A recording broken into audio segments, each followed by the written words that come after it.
Hello, all. Welcome back. It has been a bit for sure, but we're back. I would say that I'm back to weekly videos, but clearly this one took a little longer than expected. But I hope it turns out well at least. But yeah, today looking at Taeko Ohnuki's Always by Her Side, the English translation.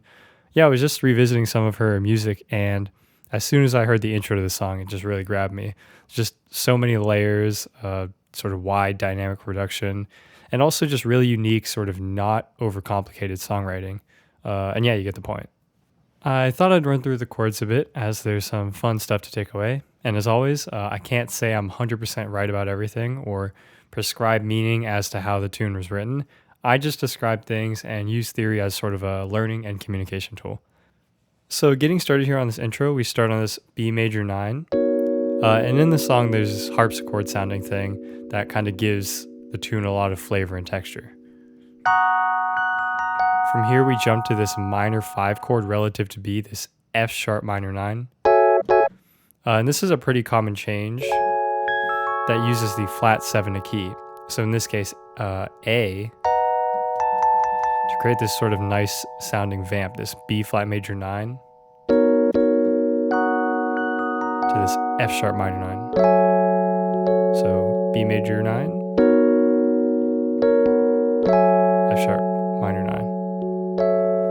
9. Now to this next line, we have our B major 9, then our F sharp minor 9, and then we step up half a step to this G major 9, then a whole step to A7 suspended, and then a chromatic half step up to B flat 7 suspended.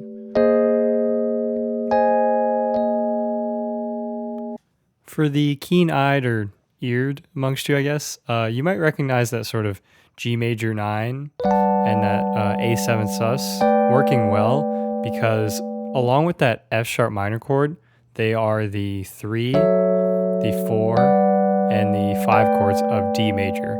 My point here is just that they are walking up diatonically. They're all in one key, so they kind of give off a very nice, non-offensive way to sort of approach this final chromatic step to B flat 7 suspended.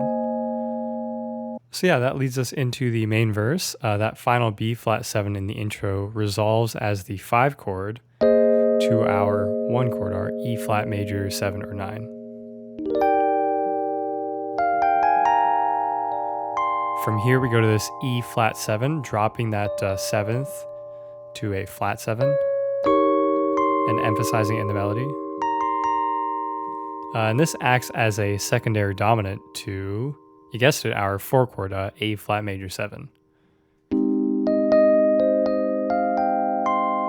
Now this sort of next little turnaround at the end of the phrase is something I really love, and a way of getting to the 5 chord that I haven't really seen before.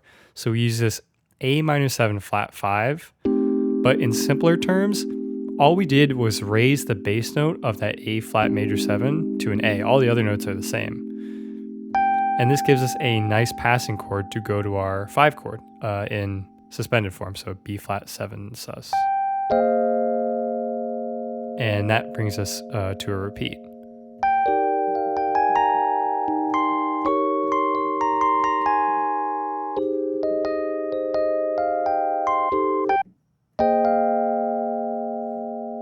From here we go to the second part of the verse, landing on our 3 chord, a G minor 7.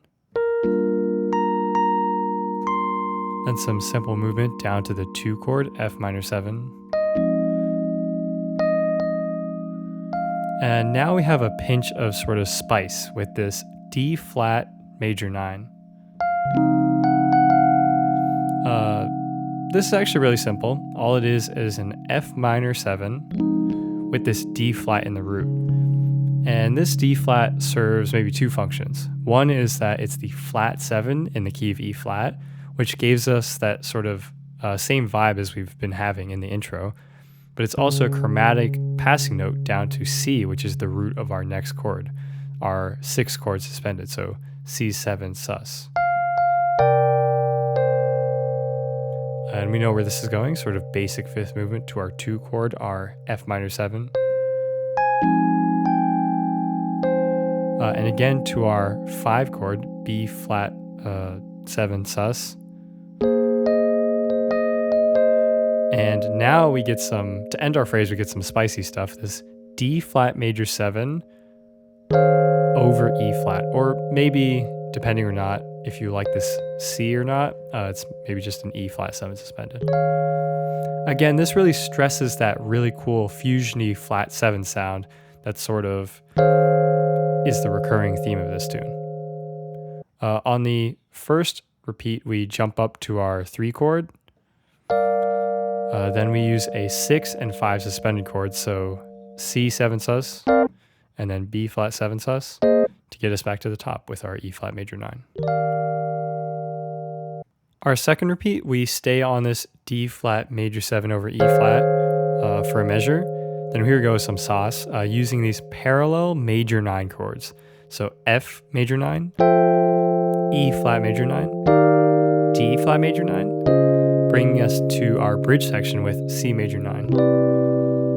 This parallelism sort of comes up again later, and I've mentioned it before on this channel. It just is a technique that sounds cool and doesn't really follow normal, in quotations, functional pop jazz harmony we all know. So yeah, starting this bridge on this C major 9, then hopping to this G7 sus, and this is all around just a really nice vamp.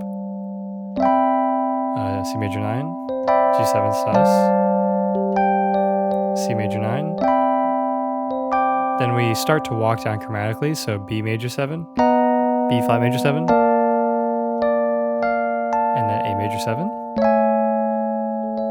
And at the end of this phrase again, some striking parallel movement, so A major 7, G major 7, F major 7.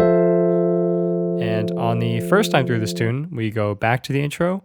On the last time, we head to our outro. We'll go to the outro for convenience, but they are really similar, both vamping on B major 7 and F sharp minor 9. So yeah, outro vamping on this B major 9 or 7 and this F sharp minor 9.